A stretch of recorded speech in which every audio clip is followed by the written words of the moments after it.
Halo guys, assalamualaikum. Jumpa kembali bersama saya. Hari ini aku mau ngopi santai ya. Ini kemedul kopiku, bas anget-anget musim dingin sambil ngopi, sambil cerita ngalor ngidul ku enak ya. Berhubung ini masih panas, aku menggunakan sendok minumnya guys. Disebul terus diisrop. Nah. Biasanya orang-orang kalau minum kopi itu menggunakan piring kecil dituang gitu ya, terus disebul-sebul biar dingin gitu ya. Nah, ini aku menggunakan sendok aja.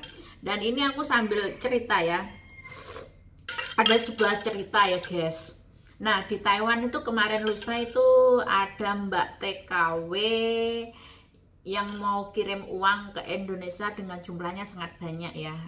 Sekitar 600.000 NT. Wow, aku aja kerja di Taiwan bertahun-tahun nggak bisa ngumpulin di Taiwan sebanyak itu guys. Aku tuh kalau habis gajian langsung blast karena punya tanggung jawab yang ada di Indonesia buat keluarga, buat ini, buat itu. Kalau misalnya kita mempunyai keinginan mau beli aset gitu ya, uangnya tiap bulan itu harus kleper ke Indonesia, paling nyisain tuh 1000 NT, yang 500 buat beli pulsa internet, yang 500 itu buat pegangan. Karena aku di sini tuh sudah mendapatkan makanan sepuase sak kenyangnya ngono, jadi aku nggak mau pegang uang banyak-banyak di Taiwan. Jadi biar uang kita itu hasil jernih payah di Taiwan itu bermanfaat gitu guys ya, buat beli aset, buat kebutuhan keluarga, buat membesarkan anaknya, biaya sekolah ini dan itu. Dan singkat cerita, Mbak TKW ini mempunyai teman kencan sosial media yang dijanjikan mau dinikahi. Nah, teman kencannya ini dia itu katanya seorang miliarder yang ada di Indonesia dengan aset jumlah kekayaannya itu sampai 3M. Nah, secara logika ya, kalau misalnya calon suaminya itu orang kaya, mempunyai aset segitu banyak, kenapa dia itu minta kiriman uang sebesar 600.000 NT? Kalau uang Indonesia itu, kalau ditukar uang Indonesia menjadi 300 juta guys. 300 juta ini kalau kita kerja di Taiwan itu kurang lebihnya 2,5 tahun itu mungkin dia nggak pernah kirim uang ya, uangnya dikumpulin gitu ya.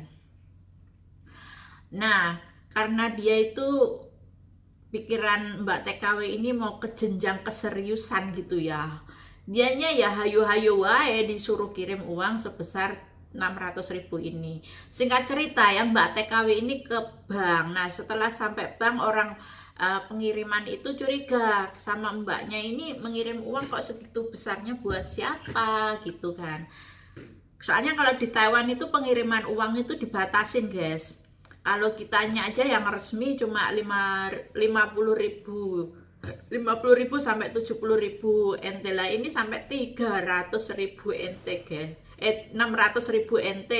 Kalau uang Indonesia 300 juta gitu ya. Singkat cerita, yang agen pengiriman ini telepon polisi. Nah, Pak polisinya juga gercep banget untuk mengatasi Mbak TKW ini yang mau kirim uang ke Indonesia sebesar 600.000 NT.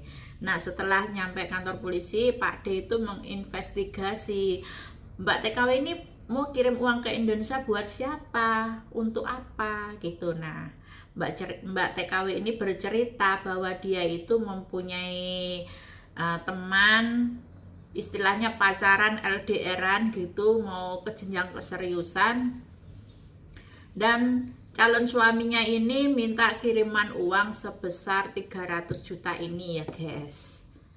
Terus sama Pak D-nya dihalang-halangin guys. Biasanya kalau punya teman online terus dijanjikan pernikahan itu bohong, ujung-ujungnya nanti penipuan. Makanya buat single mom atau masih single itu harus hati-hati mempunyai teman laki-laki yang dijanjikan pernikahan gitu.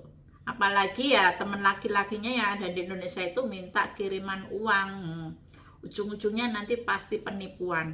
Aku juga punya teman guys, dulu itu satu PT ya, waktu di Indonesia gitu, sambil nyeruput kopi ya. Nah, mbaknya ini kan dulu sering curhat sama aku ya, kayak aku punya temen, eh, katanya dia itu pacar waktu masih mudanya gitu ya, katanya sih. Nah, singkat cerita itu tiap dia gajian itu disuruh suruh kirim uang gitu ya sama temennya itu. Nah, aku itu waktu dia cerita sama aku nasihatin, Mbak, jangan percaya sama orang. Ya, siapa tahu dia itu orang lain, bukan teman kamu yang itu. Enggak, ini orang waktu kemarin aja, ini anak aku aja minta sepeda motor itu dibeliin sama dia. Dia itu memang memang serius sama aku, nanti kalau aku pulang Indonesia itu mau nikah sama dia gitu. Nah, sedangkan Mbak TKW ini masih punya suami, punya satu anak. Anaknya aja aku temen yang satunya cerita, yang satu kampungnya orang Jawa Timur ya. Nah, dia itu anaknya sekolah aja sampai nggak diurusin, guys. Karena apa? Uang dia kerja di Taiwan tuh tiap bulan itu dieretin sama teman kencannya itu, guys. Maksudnya keluarganya nggak pernah diurus gitu loh, guys. Sampai puluhan juta lah ngumpulnya. Singkat cerita, dia itu pulang ke Indonesia ya. Nggak dinikahin, guys. Uang orangnya nggak tahu kemana gitu ya. Setiap dia minta uang, katanya aku dapat hadiah dari jualan gas buat beli mobil gitu. Nggak tahu itu fotonya itu ya dikirim, tapi nggak tahu itu mobilnya mobil siapa gitu ya, yang dikirimin ke Mbak TKW ini. Terus dia juga katanya persiapan buat Mbak ini kan, Mbak TKW ini nanti kalau pulang itu sudah punya mobil, sudah punya rumah sendiri gitu, guys. Dia berandai-andai. Terus akunya selalu menasehatin dia itu, udahlah Mbak, jangan percaya kamu uang. Kalau kamu kerja di Taiwan tuh uangnya harus dikumpulin. Nanti kalau kamu pulang ke Indonesia bahagia. Nah, kalian mau beli apa aja, kita udah punya uang. Kalau kitanya mau pengen buka usaha apa juga punya uang sendiri gitu. Ya itulah, singkat cerita dia pulang ke Indonesia, sampai di bandara aja loh katanya mau dijemput, sampai sehari semalam nggak dijemput sama teman kencannya itu. Ternyata itu penipuan, guys.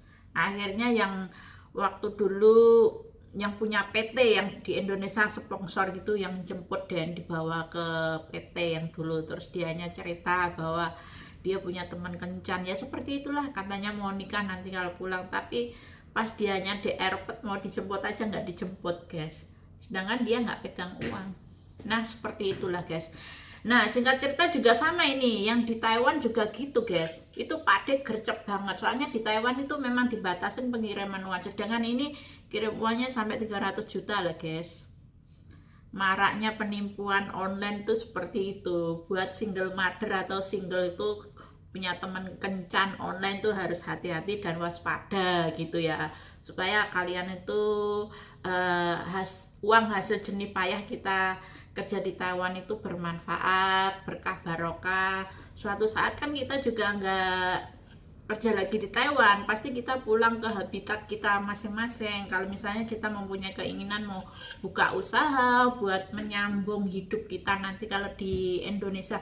Soalnya apa ya, kalau kitanya biasa jadi TKW, tahu di TKW di luar negeri gitu ya, nanti pulang ke Indonesia kembali dari nol, kitanya juga bingung cari pekerjaan gitu lah di Indonesia.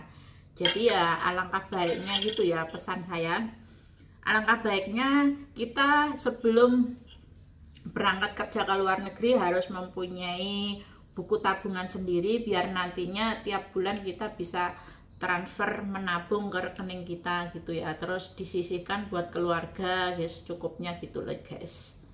Nah, pesan saya juga gitu, guys, selalu hati-hati dan waspada. Oh ya, ada salah satu cerita di Taiwan juga gini, guys.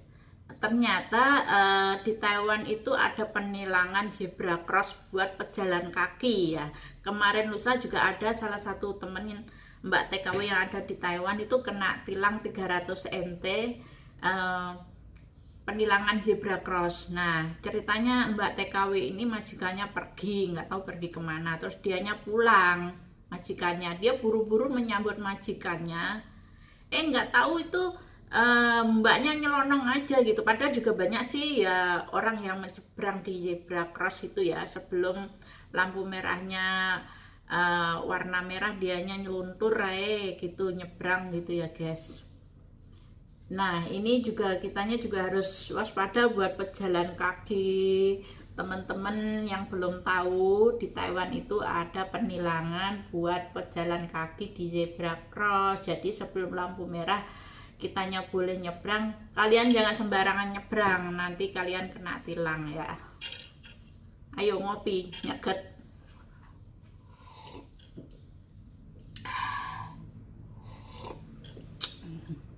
Wes mulai dingin kopiku, jadi aku nggak usah pakai sendok ya, diseruput ngene ya.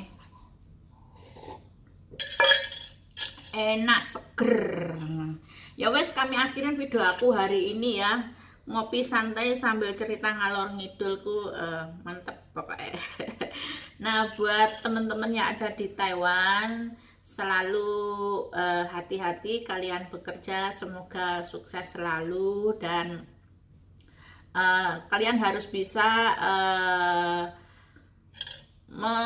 mengatasi uang gaji kalian ya guys ya, biar kitanya nanti pulang ke Indonesia cita-cita kita itu tercapai itu guys. Kalau kitanya mau buka usaha, mau beli properti atau apa, kita sudah punya uang sendiri gitu. Jangan menghambur-hamburkan gaji kita selama kitanya masih mempunyai penghasilan tiap bulan gitu ya guys. Ya wes ngono wae, see you next time, bye bye.